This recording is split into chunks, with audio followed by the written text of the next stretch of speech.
Suntem la Tuzla, fix unde începe următoarea ta poveste. Am luat de curând în portofoliu o casă cu potențial care ar putea să vă placă exact așa cum este. Haideți cu mine să o vedem împreună. Vreau să vă prezint în primul rând această curte generoasă, plină de diversi pomi fructiferi, precum pruni, caiși, piersici.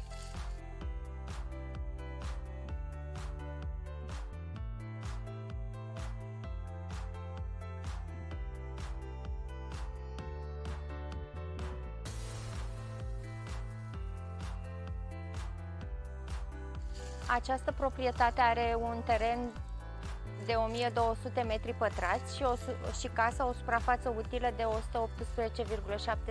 metri pătrați. Haideți împreună să vă prezint și casa.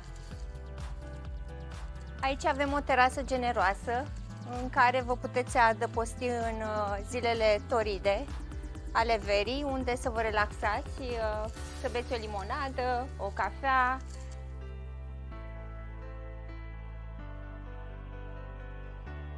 Aceasta este intrarea principală.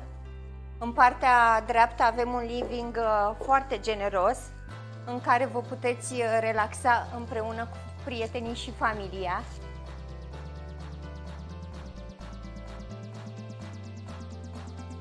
Din living intrăm în bucătărie, care este mobilată și utilată. Avem și o ieșire spre terasă.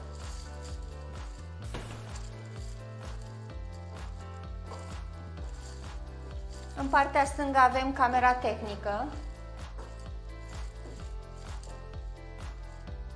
Intrăm în primul dormitor, care este de asemenea mobilat.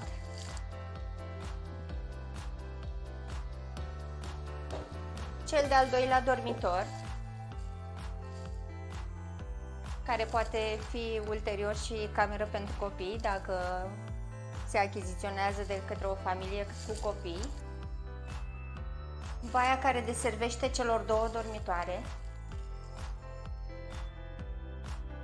Și nu în ultimul rând, dormitorul matrimonial, care este prevăzut cu baie proprie.